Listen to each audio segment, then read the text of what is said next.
El se encargará de hacer la traducción si fuera en español. Va a haber las dos opciones, ahí tienen la número 1 que es en las pantallas, Convención de Aseguradores AMIS, es la aplicación, la descargan y pueden entrar a la opción número 2, ponentes preguntas para plantear directamente sus cuestionamientos o comentarios, pero también habrá micrófonos disponibles entre el público en el momento de la sesión de preguntas y respuestas para que ustedes planteen sus dudas, sea en inglés o en español, y el moderador se encargará de traducirlas. Así que esperamos su participación. Muchas gracias por volver a sus lugares. Vamos a comenzar.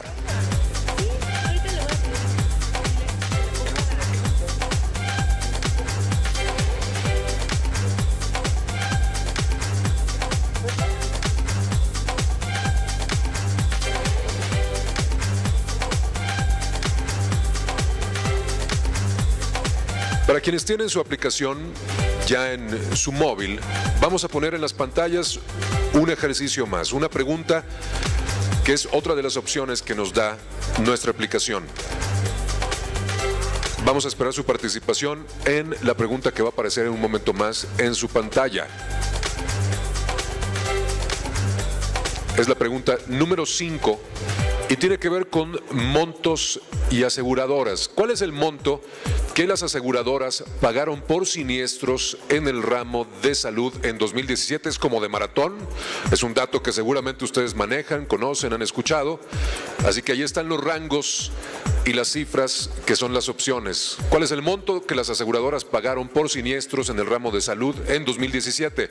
Opción 1, más de 100,000 millones de pesos, 75,000 millones de pesos, 50,000 millones de pesos o 25,000 millones de pesos. Es de conocimiento general para quien está en el sector, así que esperamos sus participaciones. Mientras la recabamos, les recordamos que la conferencia va a ser en inglés, que pueden participar vía la propia aplicación para hacer preguntas, y si no, en esta ocasión también va a haber micrófonos entre el público para plantearlas de viva voz.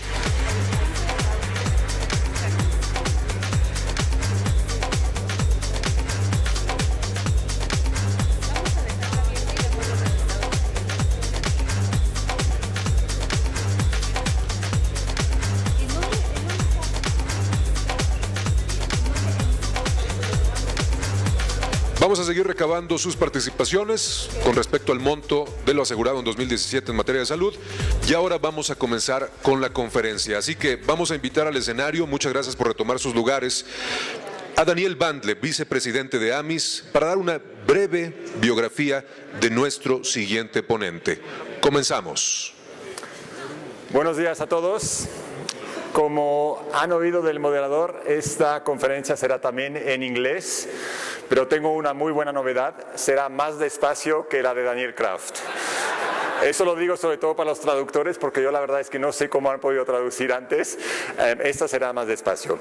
El tema que vamos a escuchar ahora es longevidad. Creo que es un tema que está muy relacionado con el tema de esta convención AMIS, que es la salud. Y Richard Jackson, estadounidense, fundador del Global Aging Institute. Aquí se ve lo bonito que es la lengua inglesa, porque aging en español se llama envejecimiento, una palabra tan difícil, en inglés es fácil, aging.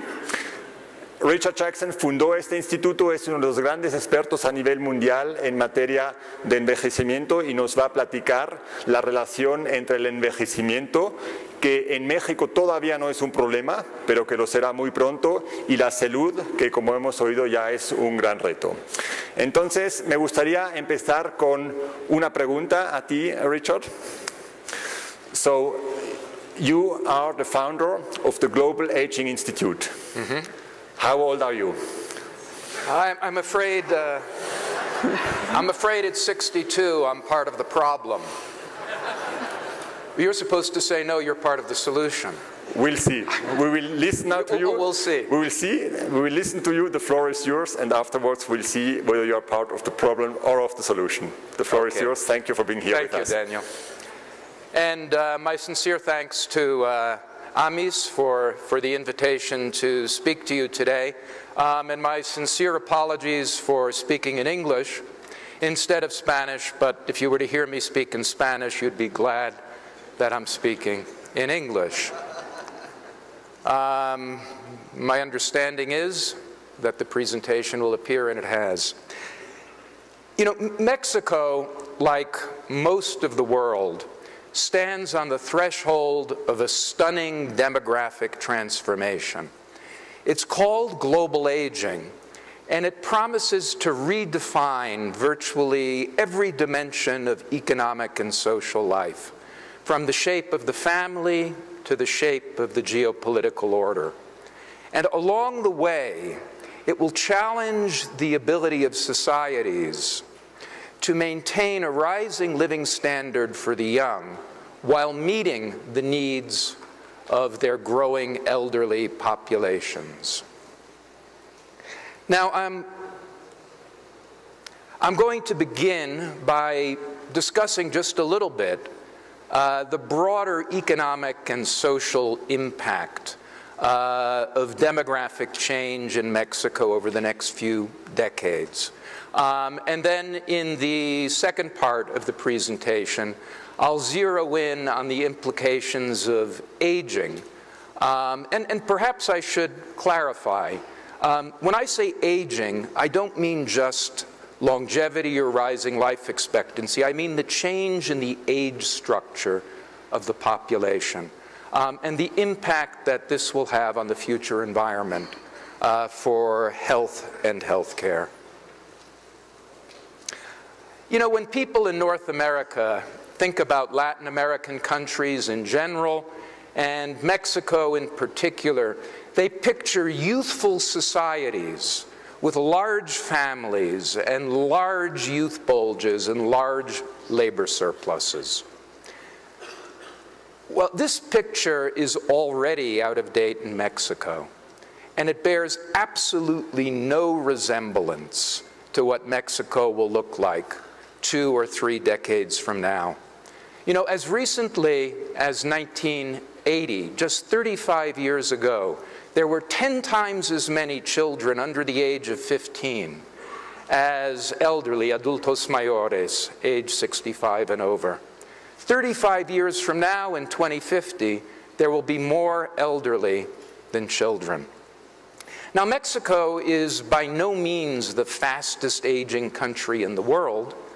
The East Asian tigers and China face larger age waves. Even in Latin America, Brazil and Chile will age more over the next few decades than Mexico will. Yet, even so, with the share of the elderly population due to triple from 6 to 19%, Mexico, by the middle of the century, will be essentially as old a country as the United States. Am I speaking slowly enough? There are 2 forces behind the aging of the population. The first force, and actually the quantitatively more important force, is falling fertility. People are having fewer babies, and this decreases the relative number of young in the population. It hollows out the base of the traditional population pyramid. Now, the trend towards smaller families began in the rich world, but it's overtaken much of the emerging world as well. The fertility rate in East Asia is beneath the so-called 2.1 replacement rate, la tasa de reemplazo, necessary to maintain a stable population from one generation to the next, beneath the 2.1 replacement rate in every country with the single exception of Mongolia. It is near, at, or beneath replacement in every major economy in Latin America, including Mexico, of course, with its 2.3 fertility rate. It's above replacement still, but falling like a stone in South Asia. It's really only in sub-Saharan Africa and a scattering of poorer Muslim majority countries that this trend has failed to gain traction. The second force behind the aging of the population, and intuitively the more obvious force, is rising life expectancy. People are living longer, and this increases the relative number of old in the population. Since the mid-1950s, life expectancy at birth in Mexico has risen by 25 years. That's a bigger gain, a larger gain over the past 60 years than Mexico had achieved over the previous 6,000. Now, the shift from high fertility and high mortality to low fertility and low mortality is called, this is the term of art, it's called the demographic transition. It inevitably accompanies development and modernization, and it proceeds in a series of distinct phases, each with very different implications for economic growth.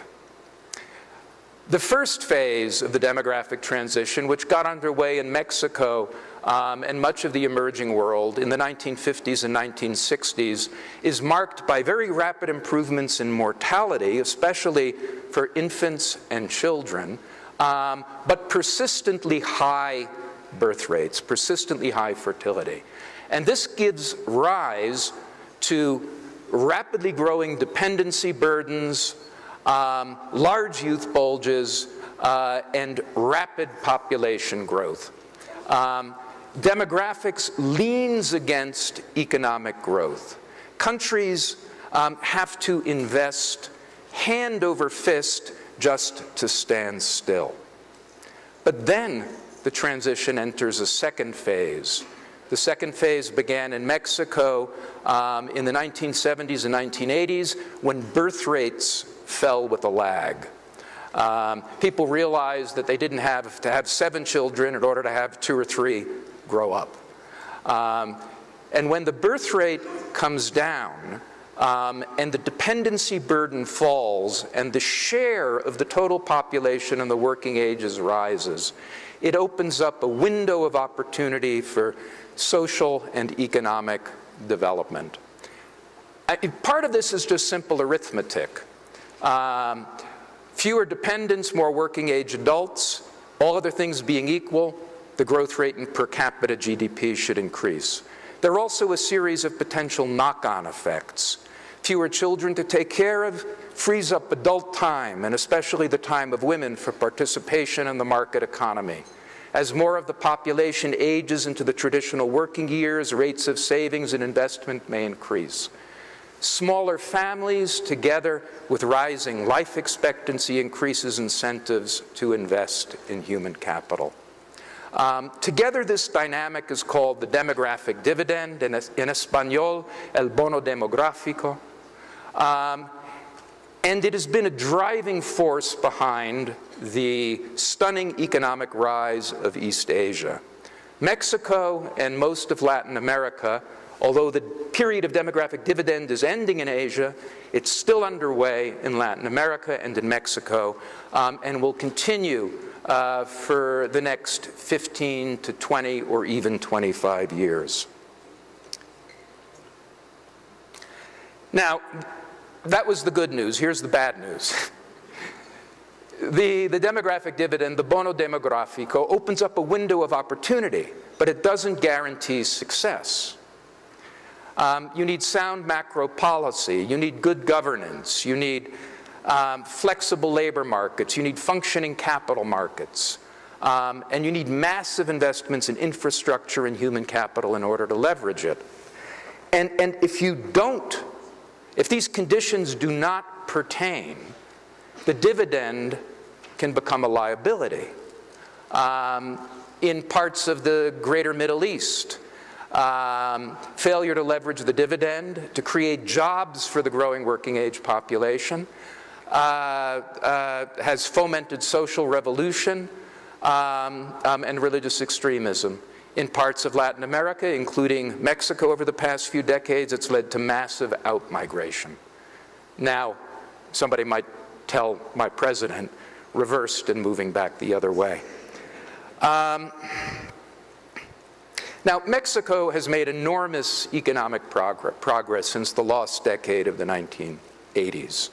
But despite this progress, it is nowhere near on track to replicating East Asia's performance. And in fact, it's not closing the income gap. Certain states may be, but as we heard yesterday, but Mexico as a whole is not closing the income gap with the developed world. And I debated whether to show this table. I don't want to be rude to my hosts, but I think it's important to call attention to this reality. This table shows per capita GDP in PPP dollars, purchasing power parity dollars, as a share of the developed world average. You can see East Asia rising steadily since the mid-70s, China from 3% to 32%, South Korea and Taiwan essentially achieving parity, whereas through the 1990s, through maybe 2000, much of Latin America falling behind actually, and now stabilizing and beginning to climb back just a little bit. And the reason I decided to show this is because there is still a period of dividend that remains, and it is absolutely critical that Mexico leverage it more effectively than it has, because the period of demographic dividend does not last forever. It ends. Falling fertility and rising life expectancy initially create a window of opportunity for economic development, but they also ultimately lead to a rapid aging of the population. And if we look to the future, as Mexico's age wave begins to roll in, beginning in the 2020s and 2030s, if we look to the future, it is one of rising fiscal burdens. The old age dependency ratio, la tasa de dependencia senil, set to triple by 2050, quintuple by 2075. All other things being equal, public expenditures on the aged, on the elderly, will triple and quintuple. Meanwhile, economic growth will slow as the workforce peaks and gradually begins to decline, and perhaps as rates of savings and investment decline as well.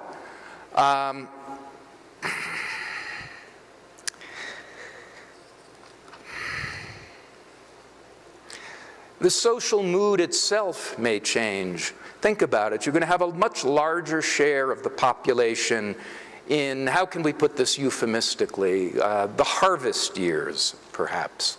You have a much larger share of the population with most of its life in the past tense and relatively little of its life in the future tense. Risk aversion is likely to grow. Time horizons are likely to become shorter. Will societies with a large share of the population with most of its life in the past tense be willing to make long-term investments with payoffs that won't be realized until beyond their own lifespan? So my point, and this concludes the first half of the presentation, is that if Mexico is going to boost growth, if it's going to reduce inequality, it needs to do so now, over the next decade or two, while it's still young and growing, because if it doesn't, it's not very likely to happen once it grows old. So let me turn to aging and health and the future environment for health and healthcare. I think the obvious place to start, or at least the seemingly obvious place, is, well, I sometimes put it this way. It may not translate well, but it has a certain alliteration and rhyme in English. Graying means paying. Okay? It means paying more for pensions, obviously, but it also means paying more for medical care, and more for long-term care for the frail elderly.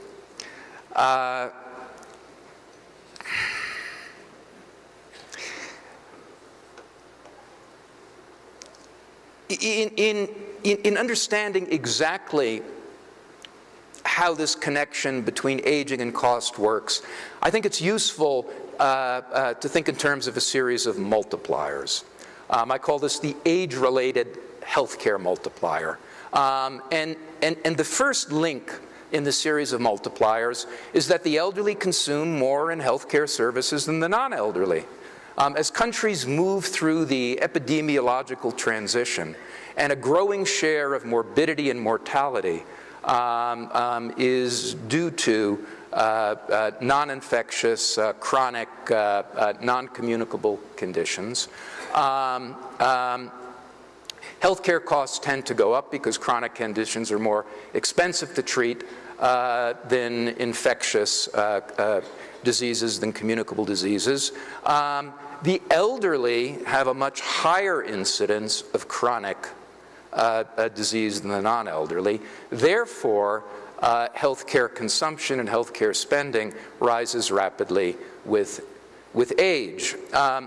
In the developed world, the elderly consume roughly 3 times as much per capita in acute care medical services than the non-elderly, and roughly 25 times as much per capita in long-term care services.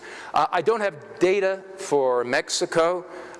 EAMS may have the data, but they haven't shared it with the OECD or the Banco Interamericano de Desarrollo. If we did have that data, you might see that I'm supposing that the ratio in Mexico today may be somewhat lower, but that's because Mexico hasn't, the ratio of per capita spending by the old to spending by the young. But if so, that's because Mexico hasn't progressed as far through the epidemiological transition from infectious to chronic disease, and also because the elderly in Mexico are underinsured, right? Seguro Popular doesn't offer as generous a package of benefits as the social insurance health programs do. So that's the first link. The elderly consume more per capita. The second link, of course, you'll probably jump ahead of me, is that the elderly are the fastest growing segment of the population. In Mexico, between 2015 and 2050, the cumulative percentage change in children children and teenagers, minus 19%. Working age adults, plus 34, age 65 and over, plus 278%. These are the UN projections, but the projections of, what is it, CONAPO would be very similar. So the elderly consume more per capita, they're the fastest growing age group, and link 3, the older the elderly are, the more they consume. Again, we're looking at data for the developed world here. I don't have data for Mexico. I'm not sure anybody does. But you can see that looking at the 65 and over, 65 to 84 age group compared with the 85 and over age group, spending rises at older elderly ages, markedly for acute care, for medical services, and stunningly for long-term care. You know, in the United States, the younger elderly age group spends 16 times as much on acute care. The older, 76. The oldest, 76 times as much. I'm sorry, on long-term care. The younger elderly age group, 16 times as much on long-term care, and the oldest, 76 times as much. And then the final link is that the oldest elderly age groups are the fastest growing of all. If we break down that roughly 275% increase in the elderly population and look at it by elderly age group, you can see that the 75 to 84-year-old age group is growing faster than the 65 to 74, and the 85 and over is growing the fastest of all. By 2075, a roughly four-fold increase in the first group, a six-fold increase or seven-fold increase in the second group, and a more than 10-fold increase in the third group. Now, up to now, I've been implicitly assuming that these age bracket spending differentials we've been looking at will continue into the future. If you're going to project spending based on these age bracket differentials, the implicit assumption is that the health of the elderly isn't improving. There is, in fact, a large debate about the relationship between aging and health, and whether the health of the elderly is likely to improve in the future. And there are two competing, almost, if you will, diametrically opposed models. The first and optimistic model is called the compression of morbidity model, or the compression of morbidity thesis. And what it holds is that health spans will rise at least as fast as lifespans, and it's in its most optimistic formulation, faster than lifespans, so that morbidity will be compressed into a short period of declining vigor at the very end of life. You know, and ultimately we'll all live to 105 in good health and die of a cold. Okay. The competing model is sometimes called the failure of success model. And what it holds is that most of what modern medicine is doing isn't actually to cure chronic conditions. It is to prolong life. And therefore, to use the somewhat cold and clinical technical term, to increase the number of marginal survivors in the population. So according to the failure of success model, as the population ages, and especially as the oldest elderly age brackets grow so rapidly in the future, we should see a rising incidence of chronic morbidity and disability among the old.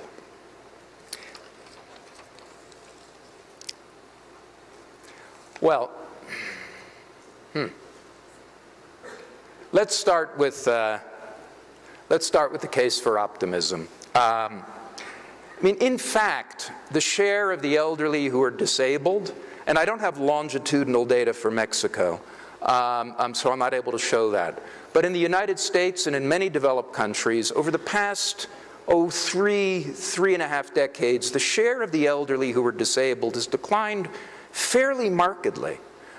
We do have data from the World Health Organization on healthy life expectancy for emerging markets, and healthy life expectancy is essentially disability-free life expectancy, and we know that this has been rising as well in a number of emerging markets and in Mexico, among them, as you can see in the bottom panel on the slide. Now, the compression of morbidity optimists point to this positive trend in disability rates and say, aha, well, we're right. We're undergoing a compression of morbidity, and the implications of that are that we will be able to promote what's sometimes called productive aging in the future. We'll be able to extend work spans to compensate for the slower growth or contraction in the working age population. And, they say, healthcare spending is going to cost a lot less in the future than you might suppose, because morbidity is being compressed. as the incidence of chronic disease declines and is pushed further and further off towards death, spending growth will slow. Now, there is certainly some reason for optimism, but this thesis, this optimistic thesis, needs to come. It ought to come with a couple of fairly big caveats. And the first caveat is that past trends in disability among the elderly may not be a very good predictor of future trends in disability among the elderly. So much of social science looks at cross-sectional data. What you want to follow is the cohort diagonal. If you want to know what the health of old people is going to be, of 75-year-olds 30 years from now, don't look at the health of 75-year-olds today, look at the health of 45-year-olds, right? And if we look at the health of midlife adults, in the developed countries, but in many emerging markets, in Mexico too, we see some worrisome trends. There's the epidemic of obesity and the associated rise in incidence of various chronic conditions, including in Mexico, most worrisomely, diabetes, where Mexico leads the OECD. So if the health of young and midlife adults continues to deteriorate, this positive trend in disability among the elderly could be reversed as younger cohorts begin to cross the threshold of old age. Indeed, there is already some preliminary data in the United States which suggests that this is happening as boomers begin to retire. This declining trend in elderly disability has stalled. So that's caveat one. Caveat two is that less disability does not necessarily mean less morbidity. Disability is a measure, an accrued measure, of functional health. We say that somebody is disabled if they can't perform one or more activities of daily living, such as going to the bathroom on their own, or one or more instrumental activities of daily living, such as cooking or being able to go shopping for yourself. Now, it is entirely possible that the share of the elderly who are disabled, who have an ADL or an IADL, is falling even as the share with a chronic health condition is rising. And in fact, if you look at this chart, this table for the United States, you can see that rates of chronic morbidity among the elderly have been flat or rising. There's data which points to the same conclusion for a number of European countries. I looked very hard for data I could show on Mexico, and I couldn't find a time series to show. So I don't know if that's the case, but it may well be. So what's happening? Well, let me put it this way. Grandma's getting around better. Okay, that's good. But she's getting around better because she's seeing her doctor and she's taking her pills, right? So the downward trend in disability, even if it continues, may not imply lower healthcare cost growth. In fact, the causality may be exactly the opposite. Perhaps it's the fact that we're spending a rising share per capita of national resources on healthcare. Perhaps that's the very reason the elderly have been becoming less disabled. So to be clear, if disability among the elderly falls, that's positive for the overall economy in terms of the capacity of the elderly to remain productively engaged, and it's obviously a great personal benefit for the elderly themselves and for their families. But the implications for the healthcare sector are not as clear. And then finally, I think we need to recall that there are other forces besides aging and morbidity and disability trends among the elderly that are driving cost growth. There's the continuous introduction of new medical technologies, some of which may lower costs, but if history is any guide, technology, at least to date, hasn't worked quite the same way in the healthcare sector as it does in other sectors. It tends to increase costs because it increases the number of conditions that can be treated, because it allows ever subtler degrees and stages of morbidity to be treated, and because often technologies pile up one on top of another. It's not as if MRIs have replaced X-rays. You get an X-ray, and you get a CAT scan, and you get an MRI. And I could multiply the examples.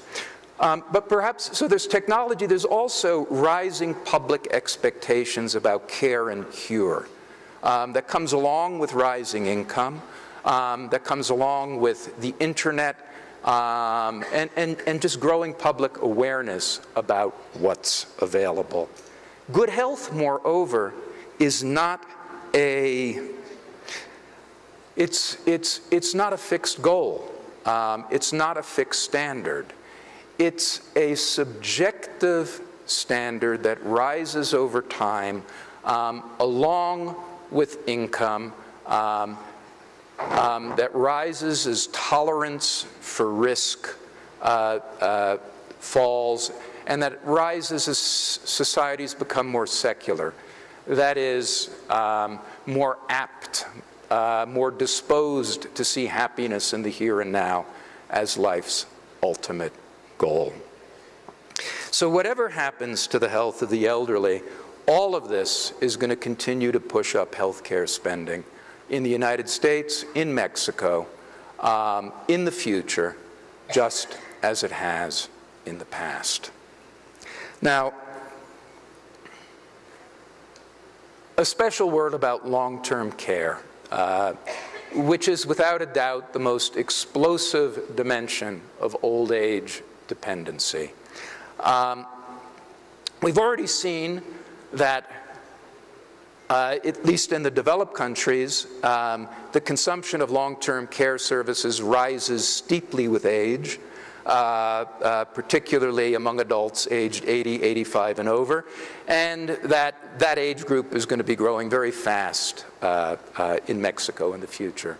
But the demand for formal or paid long-term care services is also highly sensitive to socio-demographic factors that have nothing to do with the number of elderly or disability rates. And the most important of these is A, the number of family caregivers potentially available to support or to care for each frail elder, and 2, the propensity of such caregivers to actually care for frail elder members of their family. And this data comes from a study of mine called the Global Aging Preparedness Index. And I wanted to, we all know, I don't need to tell you, that long-term care in Mexico today is provided for within the extended family. Publicly financed long-term care is it's virtually non-existent. This indicator, which is the change in the average number of surviving children of the elderly from 2010 to 2040, gives a sense of the pressure on informal family support networks from the demographic transformation and declining family size. We had 20 countries in this study. Mexico, between 2010 and 2040, has the biggest shift in average number of surviving children.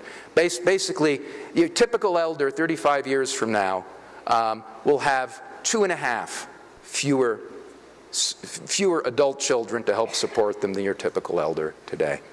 And now, I'm not aware of any surveys which gauge in Mexico the willingness of children to support the elderly. But we also at the Global Aging Institute did a study, a survey in East Asia in 10 countries, which revealed, and this is the land, you know, these are countries where that are well known for their ethic of filial piety, right, and the duty of children as a point of honor to support their aged parents.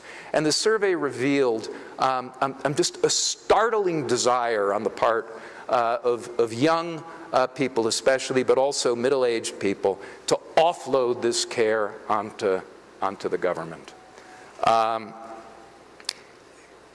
So you put all of this together and what do you get? Well,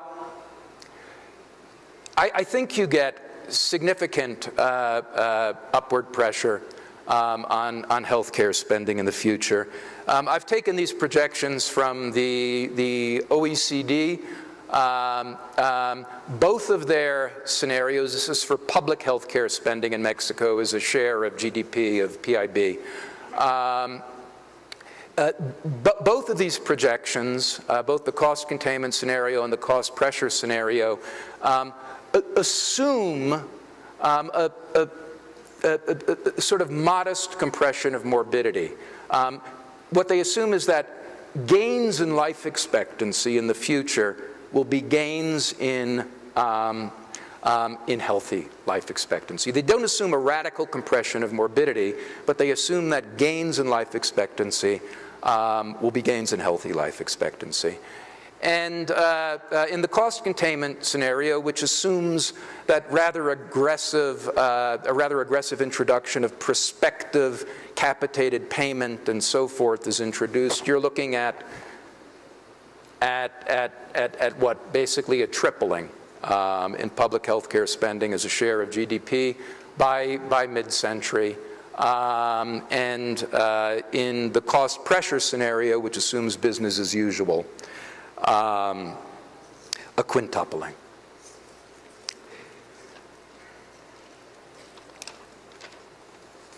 So let me conclude, and remarkably I seem to be about on track here in terms of the budgeted time, despite speaking slower.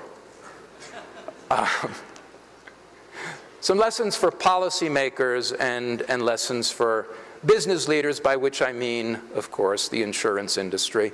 And on the policy side, I think the point I want to insist on is that policymakers need to proceed on two fronts at once.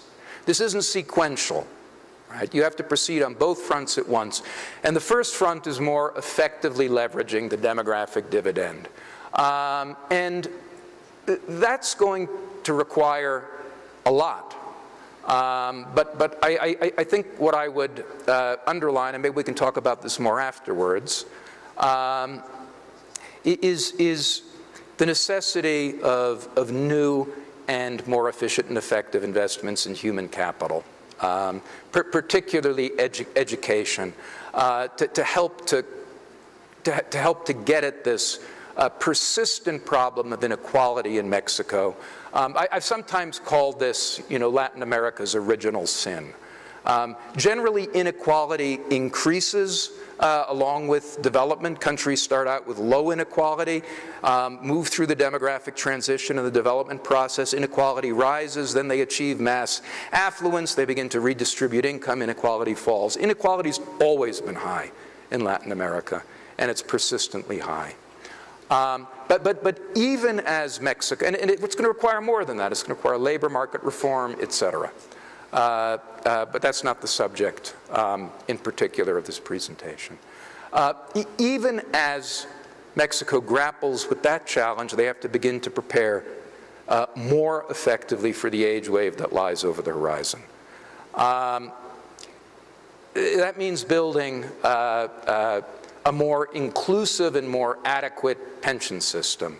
The current SAR system is woefully inadequate. It means building a more inclusive, higher quality healthcare system, perhaps along the lines we heard yesterday from Julio Mora. But as Mexico does that, it needs to be sure, as it extends and equalizes coverage and the benefits package, it also has to be sure to put in place the kinds of mechanisms that will help to control costs as the age wave rolls in. Prospective payment and capitation, payment related to outcomes rather than simply a salary you collect regardless of how many people you treat or how many do well. And then in some ways, perhaps most importantly, though I hesitate to rank the importance of these reforms, putting in place the architecture for a long-term care system. I mean, the assumption of government up to now has been that families are going to take care of this. That assumption has been a fair one, perhaps, in the past. It is not a responsible one. It's not a responsible one looking to the future. And I would point out that there are important synergies between these two agendas. Just to take one example, the most important determinant of the health of the elderly 25 or 30 years from now, or much less 50 years from now, may be investments in the health and the education of the young today. Right? So there's a synergy between these two agendas, and Mexico can advance its aging agenda by advancing its development agenda. It can do both at the same time.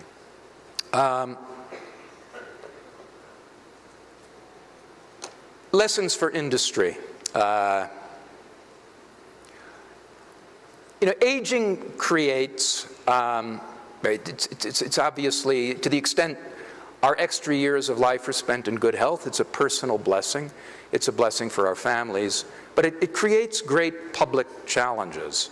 But it also creates great business opportunities, in all honesty.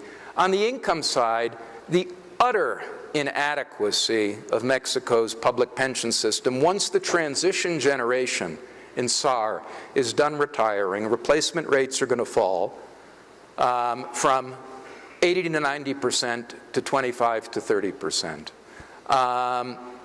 This will drive a growing demand for voluntary retirement savings. And of all, I do a lot of work on pensions, not just on health care.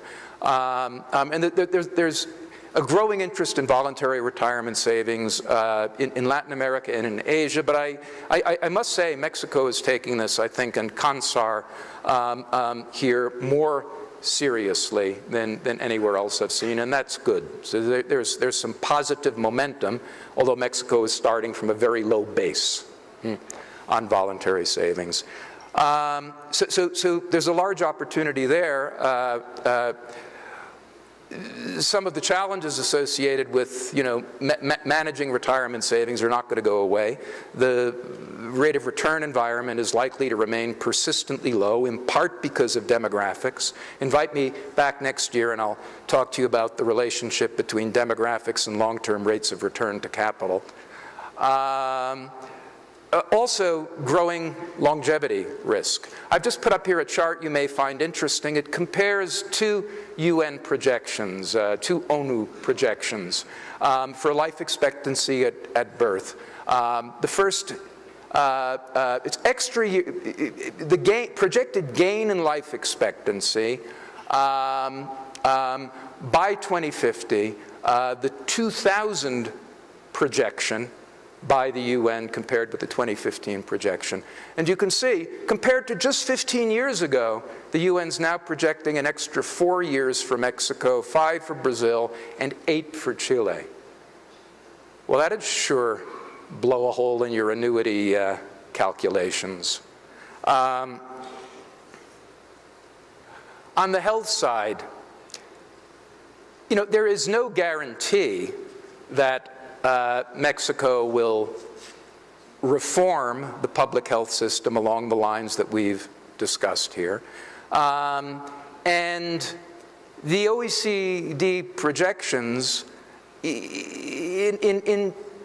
to some extent should be taken with a grain of salt, because they assume that the government, given its other competing priorities, is going to be able to tax enough to find an extra 4, 5, 6% of GDP to spend on health care. So that may not happen, and if it doesn't happen, even if it does, but especially if it doesn't, there's going to be a growing demand for private health insurance. And let me just end on this note. I'd love to be able to give you a bottom line, you know, compression of morbidity, failure of success, what exactly the demand for private health insurance is going to be in the future. The relationship between aging and health is probably the most important question facing our aging societies. And I think we understand the questions we need to ask to get at an answer, but unfortunately, we don't have the answer yet.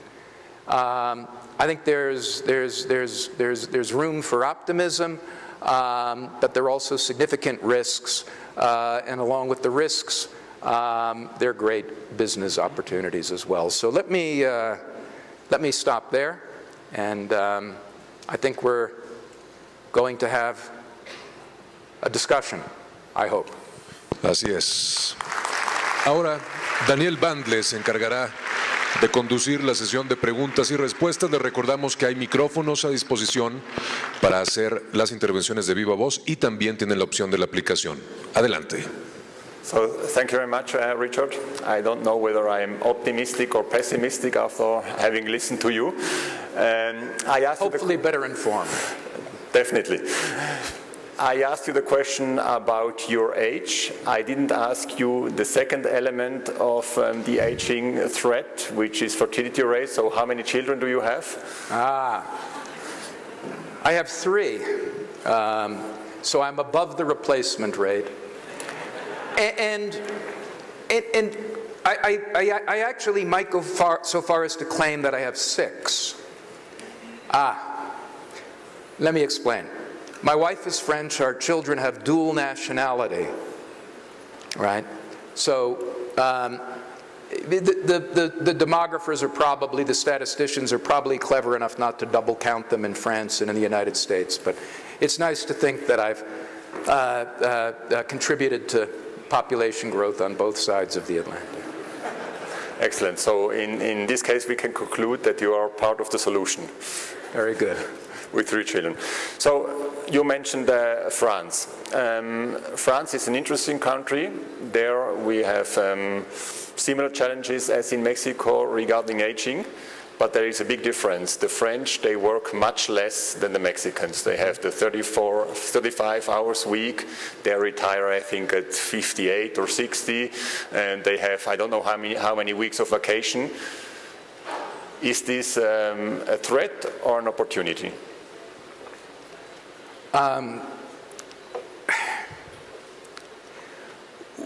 Well, I guess if you're doing everything wrong, there's a tremendous opportunity, you know, to start doing things right. I don't know that we want to talk much about France. I sometimes say that there are 3 types of European countries. There are those that, you know that the aging of the population is a big challenge and are doing something serious about it. There are those that know it's a big challenge and aren't really doing anything yet. And then there's France, which... My intention was not to talk about France. My intention will be to see what can we learn from other countries, be it on the positive or on the negative side. So let's maybe talk about Asia. You did extensive research about Asia. We often compare Latin America with Asia as being the 2 big blocks of emerging countries. So from your research, what can we as Mexicans learn from Asia?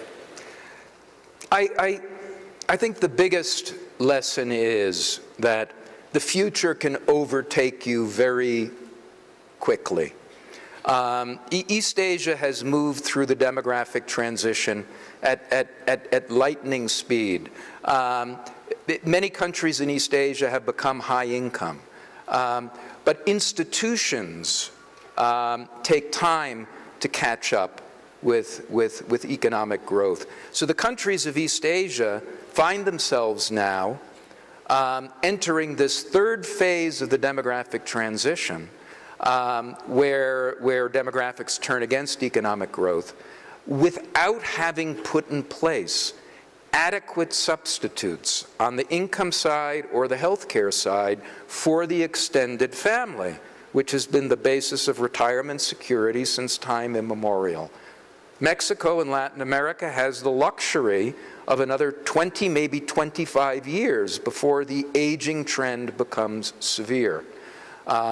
Grasp that opportunity and put in place those substitutes which may be government or may be market, right? But they're formal. Okay. ¿Hay alguien que quiera hacer una pregunta? Tenemos micrófonos aquí. Thank you. Gracias. You have mentioned that life expectancy has been underestimated consistently over the past years. And maybe it's because we have considered the historic trend, and it's hard to incorporate the new or things that will come. Any idea on how can we change this? How can incorporate the new technologies and new advances to make better projections? You know, it seems to me that often the more sophisticated one is in making life expectancy projections, the worse the projection results are.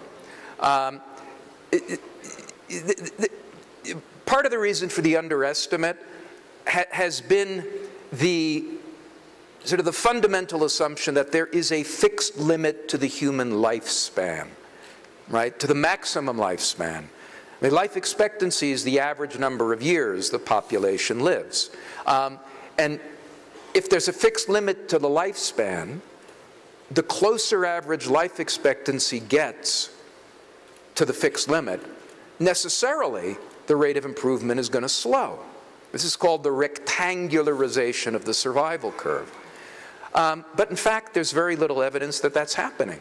And so every projection of maximum life expectancy over the past 50 years has been repeatedly exceeded. It's also a mistake to look at disease-specific, right, projections, where you're looking at disease-specific causes of mortality, because that fails to take into account sort of human ingenuity and technological advance. If you focus on disease-specific causes of mortality, you miss the fact that society continually redeploys resources to attack the most stubborn cause of mortality. So it's probably too long an answer. I should have had a shorter one. But increasingly, demographers just say, look at the trend in the central death rate over time. Maybe make some modifications to that based on cohort trends and obesity, et cetera. But don't expect a fixed limit to the human lifespan, and don't expect a dramatic slowdown. There was another question somewhere in this part of the room. ¿Hay otra pregunta? Okay, in this case, I got a question here from the app. Someone asks you, Richard, researchers have found how we can stop aging through human genome. If that's true, older people would not demand any more health care. Can you comment on that?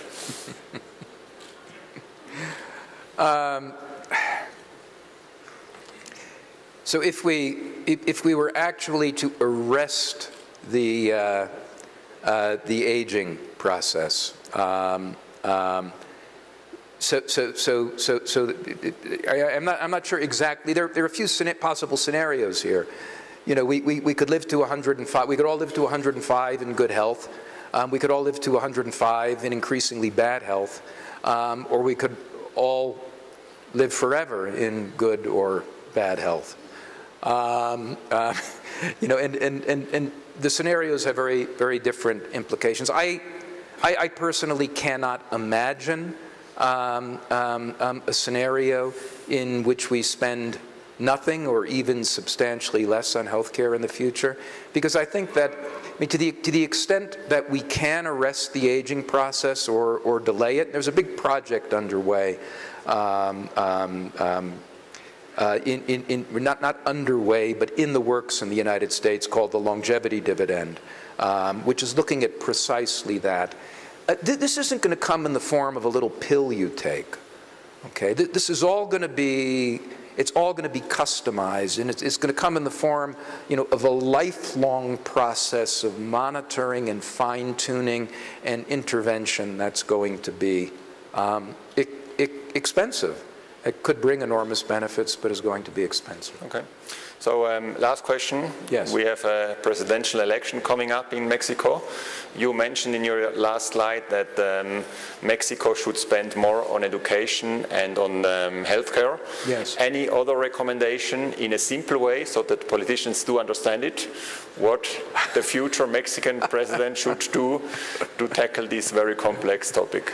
In addition to education and healthcare? Yes, that one was very clear. Well, I have the, you know, the luxury of not having to run for office or keep my job once I've been elected.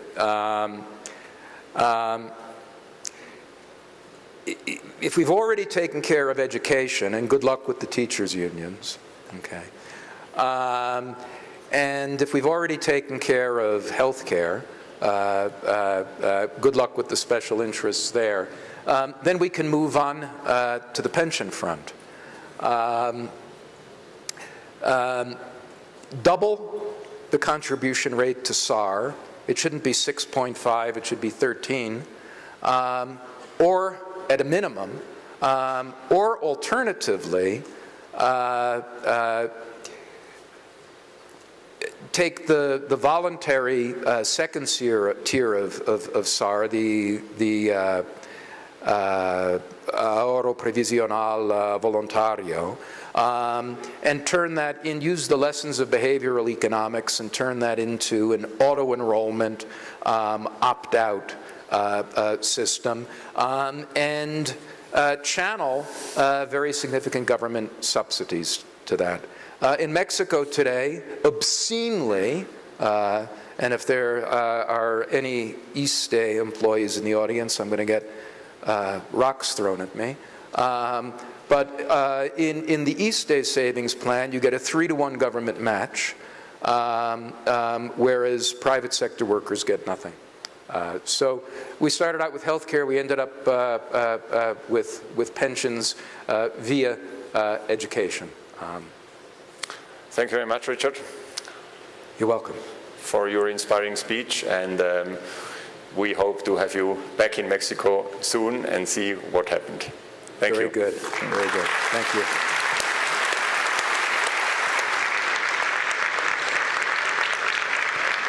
En este momento, Daniel Bandle le entrega un reconocimiento por su participación y despedimos con un fuerte aplauso a Richard Jackson.